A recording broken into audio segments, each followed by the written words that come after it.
Even when they dropped that bomb, they killed our brothers and sisters. But that don't mean they won.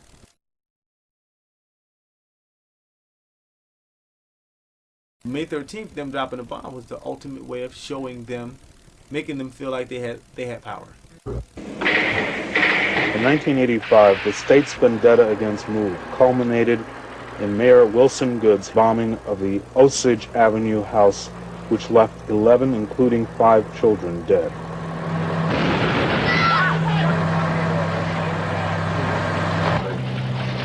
Fire experts that were hired by the MOVE Commission said the temperatures in the house reached 2,000 degrees. You melt steel at 2,000 degrees, you know, in a steel mill. Some MOVE members tried to escape. They were driven back into the house by police gunfire.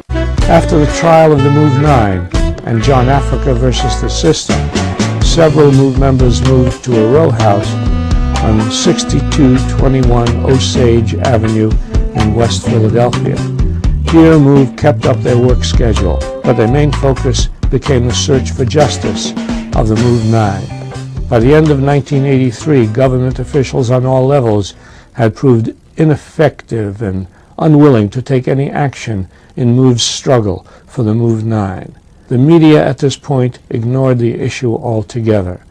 On December 25, 1983, MOVE ended the media blackout by setting up a loudspeaker on their house and urged neighbors to take action.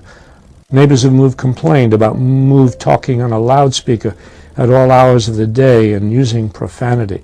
Some neighbors also complained of foul smells coming from MOVE headquarters and stray animals under the care of MOVE. The fact is, if every neighbor on the block complained about MOVE, since when did this government care about black people complaining about their neighbors? Since when? When did the FBI start getting involved in neighborhood disputes? Aware that the city would indeed try to silence MOVE's protest, MOVE began fortifying the house in preparation for another confrontation like the one on August 8, 1978. On May 11, 1985, Judge Lynn Abraham signed arrest warrants for Ramona, Conrad Frank, and Teresa África on charges of disorderly conduct and terrorist threats. On Monday, May 13, 1985, police and firemen launched a full-scale military attack on the MOVE row house. During the police attack on the MOVE household, police flooded the area with tear gas and shot over 10,000 rounds of ammunition at the MOVE house. When these tactics failed to bring MOVE out of their house, a helicopter was brought in, which dropped a bomb on the MOVE house. The bomb started a fire, which ended up burning 60 houses to the ground. After the bombing, Ramona África was sentenced to 7 years with conspiracy to riot. At Ramona's trial, Lieutenant Frank Powell, who dropped the bomb, and Officer William Klein, who assembled it, pleaded the fifth.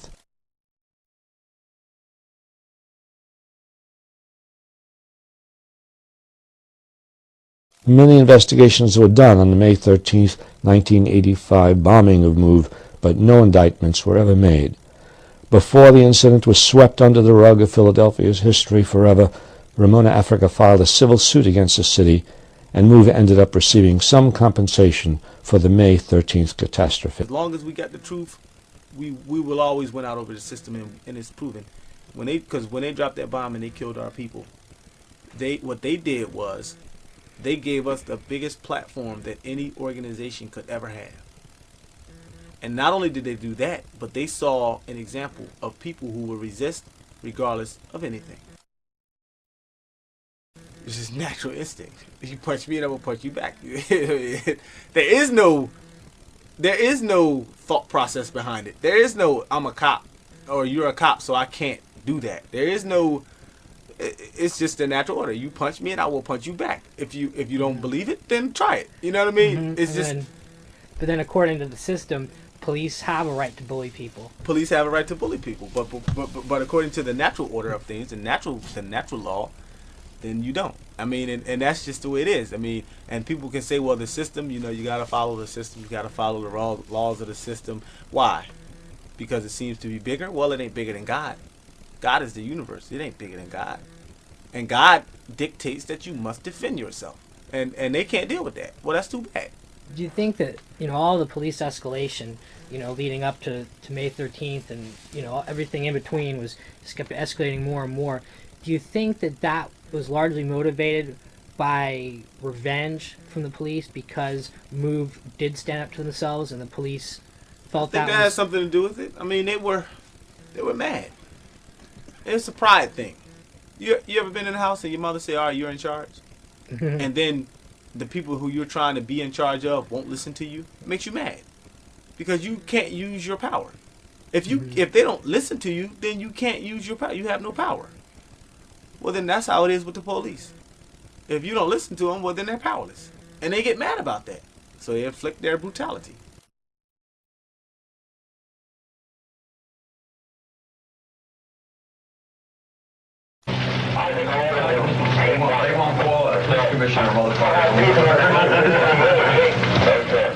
They just were mad because they could not assert their power.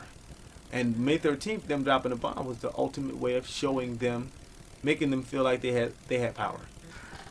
But I mean, what was it worth it? That's what I would like to ask all those police people, all those policemen that were on the force at that house that day. Was it worth it? MOVE feels the loss of our family members, but we feel the peace of mind that we did nothing wrong. But can they say the same thing? Burkheier, he was the cop who saved Birdie, so-called. Well, he's like in a mental institution, and he's like been so close to suicide so many times, and he just can't really deal with the fact that he did what he did, shot at those people, knowing they were innocent. But, I mean, according to him, right, he actually dodged police gunfire towards the end when he grabbed Birdie out of the puddle. Oh, yeah. And then when he testified that there was police gunfire when they were leaving, he got driven out of the apartment, got called nigger lover. Oh, yeah. And, oh, yeah. And that's that really... That really... What it did was it made him see that he was out there trying to kill the people who he started to see as right. Was it worth it? I bet you he wished he could go back to that day and change his position and change what he was doing. And I bet you a lot of other cops do too. Did you see these photos of Wilson Good? He was in town recently. Mm-hmm. He looked really old, like really gray. Yeah, he looked really bad. You got to think that, having that hanging on his over his head. That thing is going to drive him insane. It's driven him insane. They didn't have to do that. Even if they wanted to save face and keep those people in prison, they did not have to drop that bomb. They didn't have to do that. They could have waited until everybody. They could have had another blockade and just waited till everybody came out of the house because they needed something to eat. They could have poured enough water in there so that everybody just had to come out or they would have drowned. They could have done a lot of things. August 8th, they did not drop a bomb. They shot up the house. They threw tear gas in. They even threw a grenade in. But they didn't drop a bomb. They did not have to do that. But that's what they did. And now they got to live with it. They receive what they get from the hands of God. And karma goes around, comes around. I don't even have to worry. I don't even have to hope for them to receive a punishment. If I hope one way or the other, it doesn't matter, because they're going to get what they're going to get regardless. Doesn't even matter to me. They are non-existent to me at this point. My mind is so clear on what it is that I have to do for myself on this personal revolution thing. I don't even concern myself with what's happening with them. It's not even important. They wanted to drop a bomb on that house and hurt those folks, including the kids in the house that they knew were in the house, but the police commissioner says, I consider them combatants and not hostages of their parents.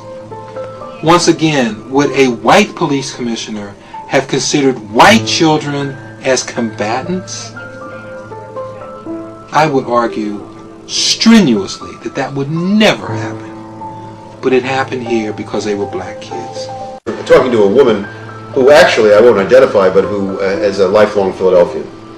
And once a friend of mine at that time, that period, and I said, the houses on Osage Street are afire. I had just found out, and she said, good.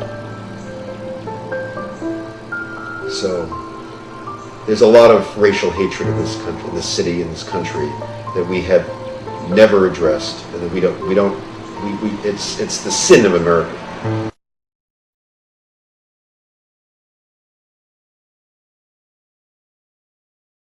MOVE's major focus these days is finding justice for the MOVE 9 and MOVE supporter Mumia Abu-Jamal, who are all currently incarcerated in the Pennsylvania prison system. I got 9 MOVE people sitting in prison right now doing 30 to 100 years for a crime they ain't committed, including my mother and my father.